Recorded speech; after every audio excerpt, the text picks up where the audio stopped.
नमस्कार बच्चों, आप सभी का हार्दिक स्वागत है। आज हम जिस विषय को पढ़ने जा रहे हैं वह विषय अत्यंत रुचिकर है, ज्ञानवर्धक है और कक्षा 11वीं की परीक्षा के लिए महत्वपूर्ण है। विषय है शब्दकोश। यह विषय आपकी पुस्तक अभिव्यक्ति और माध्यम से लिया गया है। आप ही की तरह एक बालिका है जिसका नाम है चंद्रिका, लेकिन उसके सामने एक विकट समस्या आ खड़ी हुई।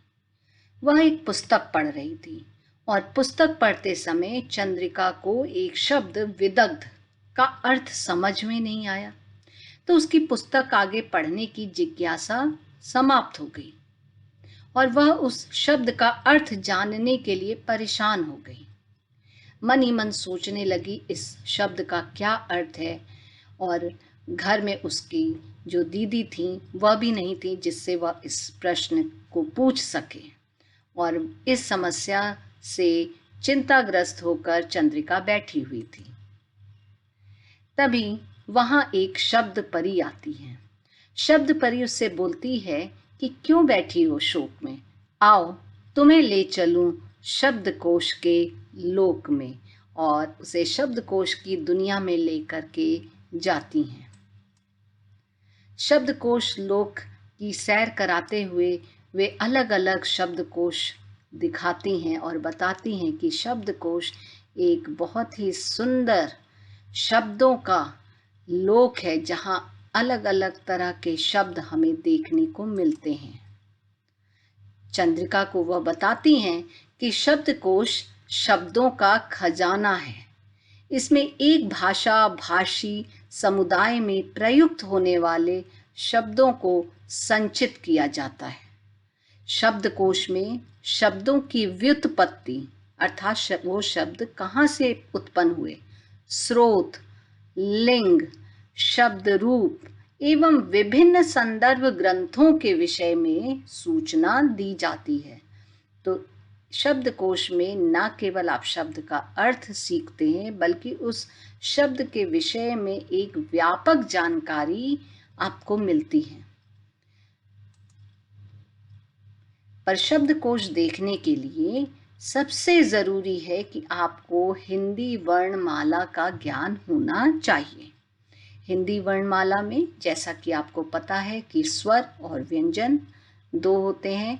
स्वर अ, आ, ई, उ, री, ए, ओ और औ, और व्यंजन में क, ख, ग, घ, अंग, च, छ, ज, झ, इया, ट, ठ, ड, ढ, ण, त, थ, द, ध, न, प, फ, ब, भ, म, य, र, ल, व, श, श, स, ह, और संयुक्त व्यंजन होते हैं क्ष, त्र, ज्ञ, श्र। इसके अलावा और भी संयुक्त व्यंजन होते हैं। ये 4 संयुक्त व्यंजन के लिए एक चिन्ह निर्धारित कर दिया गया है। अनुस्वार और अनुनासिक, चंद्रबिंदु, अ या अं। तो इस तरह से आपको जब शब्दकोश देखना हो तो आपको हिंदी वर्णमाला का ज्ञान होना ज़रूरी है। जैसे आप इंग्लिश की भी जब डिक्शनरी देखते होंगे तो उसमें आपको उनके अल्फ़ाबेट के विषय में ज्ञान होना ज़रूरी होता है। अब शब्दकोश में शब्दों के विभाजन का क्या नियम है? हिंदी शब्दकोश में हिंदी वर्णमाला का अनुसरण किया जाता है, लेकिन सर्वप्रथम अ अनुस्वार या अ अनुनासिक से प्रारंभ होने वाले शब्द होते हैं। उसके बाद स्वर जब समाप्त हो जाते हैं अ से लेके औ तक, उसके बाद व्यंजन शुरू होते हैं क, ख, ग, घ से लेके ह तक। अब किसी भी अक्षर में जो उस अक्षर का संयुक्त व्यंजन है वो उस खंड के अंत में आएगा। तो संयुक्त व्यंजन अंत में आते हैं, परंतु शब्दकोश में उन्हें उस क्रम में रखा जाता है जिन व्यंजनों से मिलकर वे बने हैं। अभी इसको आगे मैं और स्पष्ट करती हूँ। शब्दकोश में शब्दों के सामने कोष्ठक के अंदर, कोष्ठक अर्थात ब्रैकेट के अंदर जो संकेताक्षर लिखे जाते हैं उससे हमें शब्द का परिचय मिलता है। जैसे वी लिखा है तो इसका अर्थ हुआ विशेषण, संग लिखा है स और स के ऊपर अनुस्वार तो संस्कृत, पु लिखा है तो अर्थात पुल्लिंग। ये संकेताक्षर प्रत्येक शब्दकोश के प्रारंभ के पृष्ठों पर दिए जाते हैं। अब आते हैं संयुक्ताक्षर का स्थान। जैसे पहला संयुक्ताक्षर ले लेते हैं क्ष, तो आपको ये पता होगा कि क्ष जो है हमारा क और श से मिलकर बना है। अगला संयुक्ताक्षर क से ही बनने वाला दूसरा एक संयुक्ताक्षर ले लेते हैं क्य, जैसे क्यारी, तो आधा क और य। अगला एक संयुक्ताक्षर क का ही ले लेते हैं क्र, तो क प्लस र, क जमा र। अब तीनों ये जो संयुक्ताक्षर मैंने आपको बताए क्ष, क्य और क्र, तीनों का जो पहला अक्षर है वो आधा क है, तो इनका स्थान तो एक ही होगा कि क में सबसे अंत में संयुक्ताक्षर हमें रखने हैं, तो तीनों को अंत में रखेंगे। लेकिन अब इन्हीं तीनों से बने शब्दों को किस क्रम में रखेंगे, तो इसको देखने के लिए हम ये देखेंगे कि ये आधा क किससे जुड़ा है। तो जैसे क्ष जो है आधा क उसमें श से जुड़ा है, दूसरे वाले क्य में आधा क य से जुड़ा है, क्र में आधा क र से जुड़ा है। तो वर्णमाला अगर हम देखें तो उसमें सबसे पहले य आता है, फिर र आता है और फिर श आता है। तो जब हम इनका स्थान निर्धारित करेंगे कि मान लीजिए शब्द है क्रम, क्यारी और क्षमा, तो कौन सा शब्द पहले होगा, तो क्यारी पहले होगा। क्यों पहले हुआ, क्योंकि क्यारी में आधा क और य है और य पहले आता है। फिर क्रम होगा, क्यों, क्योंकि क्रम में क्र जो है क और र से मिलकर बना है और वो य के बाद र आता है तो क्रम। और क्षमा में पहला जो अक्षर है वो आधा क और श से मिलकर बना है और श सबसे बाद में आता है इन तीनों में से, तो इसलिए वो उसके बाद। तो अगर ये तीन शब्द दिए हैं जैसे क्यारी, क्रम और क्षमा, तो क्यारी पहले आएगा, फिर क्रम आएगा और फिर क्षमा आएगा। कुछ और संयुक्ताक्षर जिनके ये चिन्ह दिए हैं, जिनको जो आपको पता होना चाहिए ये किन वर्णों से, किन व्यंजनों से मिलकर बने हैं, तो त्र, त प्लस र, ज्ञ ज से बना है, ज प्लस इया, श्र श प्लस र। तो आपको इन संयुक्ताक्षर का ज्ञान होना चाहिए कि ये किन से बने हैं, क्योंकि तभी आप इनका स्थान निर्धारित कर पाएंगे। शब्दकोश के प्रत्येक पृष्ठ पर ऊपर की ओर शब्द युग्म दिया होता है, शब्दों का जोड़ा दिया होता है। इसका क्या अर्थ है? चंद्रिका के मन में भी यही प्रश्न आया और जब उसने पूछा तो उस शब्द परी ने बताया कि हर पृष्ठ के ऊपर दिए गए शब्द युग्म का पहला शब्द उस पृष्ठ का पहला शब्द होता है, दूसरा शब्द उस पृष्ठ के आखिरी शब्द को दर्शाता है। इस प्रकार पूरे पृष्ठ पर किसी शब्द को तलाशने की जरूरत नहीं होती। शब्द युग्म देखकर ही पता चल जाता है कि उस पृष्ठ पर इच्छित शब्द का होना संभव है या नहीं। चंद्रिका जब शब्दकोश की सैर करते हुए आगे बढ़ी तो आगे बढ़ते बढ़ते उसे वो व तक पहुंच गई और व में उसे अपना शब्द दिख गया विदग्ध। अब उसने देखा कि विदग्ध शब्द के इतने सारे अर्थ दिए हैं, नागर, निपुण, पंडित, रसिक, रसज्ञ, जला हुआ आदि, और शब्दों का अर्थ देने से पहले वी लिखा है, वी अर्थात विशेषण, और संग लिखा है, इसका अर्थ संस्कृत। इस तरह का संकेताक्षर भी लिखा है।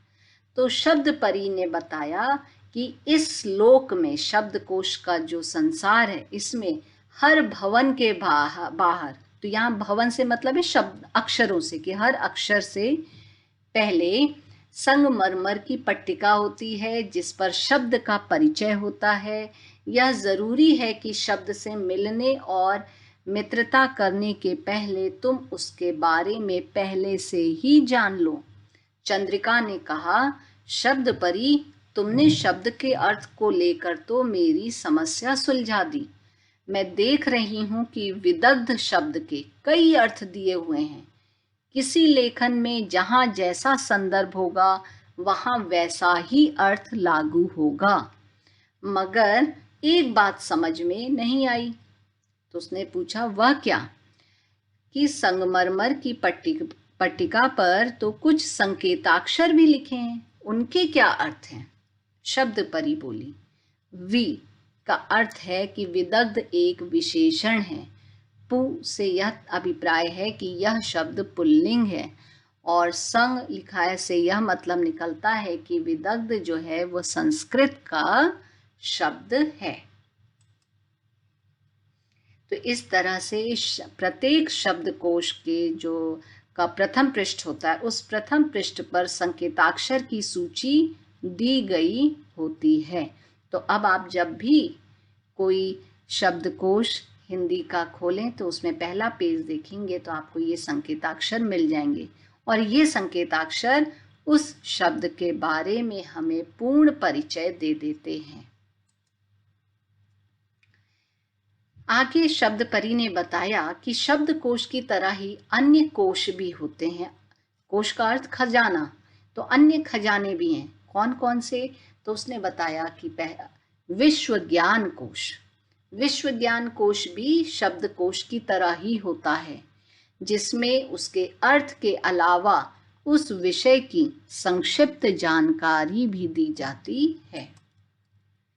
चरित्र कोश, इसमें विश्व के महान व्यक्तियों अर्थात विचारकों, साहित्यकारों, वैज्ञानिकों आदि के संक्षिप्त परिचय और उपलब्धियों को शब्दकोश की तरह व्यवस्थित ढंग से क्रमवार दिया जाता है।